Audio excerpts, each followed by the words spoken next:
All right, let's figure out how we can actually move our highlighter around with our controller.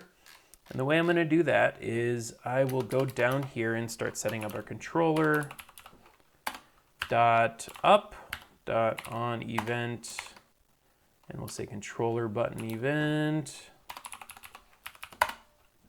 dot pressed, and then we have our anonymous function that we use, and here's where our logic goes right inside of here. Now, if we press the up button, well, we want the row to go down.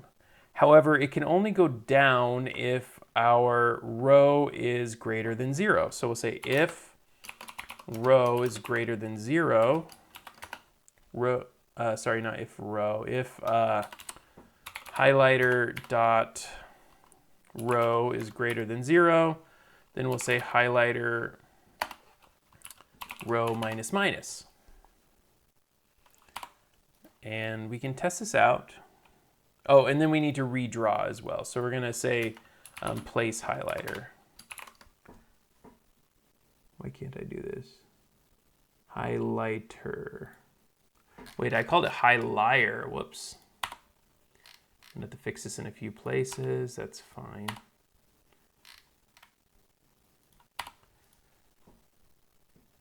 Good? We all happy? Okay, good. So now let's say I started with my row at 9, which would be at the bottom row here, I believe. And then I press up, boom, boom, boom, boom, boom, and then it stops here. It won't go up anymore. Oh, that's so nice. Okay, beautiful. Set this back to 0 before I forget. Now we just extrapolate this out for all of our other buttons. Boom, boom, boom. And we'll say down. And for down, it's a little bit trickier. We want plus plus, but we want it to be less than. But what do we want it to be less than? The total number of rows. Well, it actually has to be the total number of rows minus 1, because the bottom one, since we start at 0, it's 0, 1, 2, 3, 4, 5, 6, 7, 8, 9. We don't want it to go to 10, which would actually be below our grid, and that's what rows is 10. So we have to add, we have to put a minus 1 there. And now we should be able to go all the way to the bottom and not go any further, and then all the way back up to the top and not go any further. Beautiful. Now we'll go over here with left, and then left is going to be call. All we have to do is change the row to call. And then actually I'm going to copy this down for the right, because it's going to be very easy to change this as well. Change the call, change rows to calls, and change this to call plus plus. And now, now look at that. We're able to move all over the grid. We're able to move and have a great time. I didn't expect to finish this one that fast, but what I can do now is I can start setting up the logic for actually toggling a node. And I want the node to toggle when the A button is pressed. So we're going to have controller.a.onEvent, controller button event dot pressed.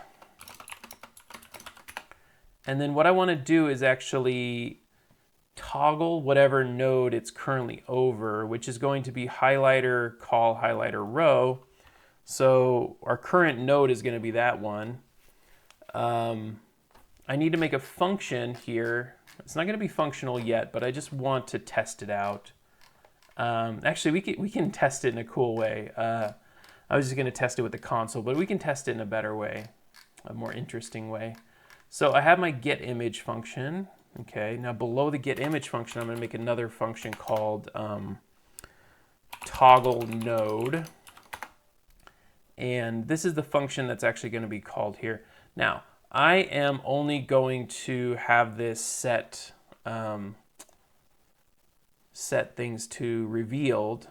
How do I want to say this? I'm just for testing, I'm going to say this.revealed equals true. Just so I can show it in action here, show it revealing things. Actually, I have these as the wrong thing this whole time, so these should be false and false. Sorry about that. So now I have the unrevealed version. Yeah, and then when I toggle it, I'm just going to reveal it. It's not going to be functional right now, but it should do what we're trying to do here. The main thing, though, is when do I redraw? I only need to redraw here, actually, whenever I toggle the controller event, I believe. So I know I'm going to need to call place grid again when I'm done with this. And now what I need to do is call our nodes of highlighter dot. Trying to think. The outer one would be row highlighter dot call dot toggle node. Wait, why is that not a thing? Does not exist on node. Oh, I did this logic wrong here. Whoops, there we go. There we go. Oh my goodness, please just work. Okay, so I'm moving around and then I press the A button. Oh, look at that, it's revealing them. Whoa, let's go, wow. Yeah, so essentially what's happening is wherever the highlighter's position is, okay, so the crazy thing is, actually the other thing is it's disappearing the highlighter. So I might have to replace the highlighter too at the end if I want the highlighters to stay showing. It kind of did have a cool effect though without it, so maybe I'll leave it. There we go.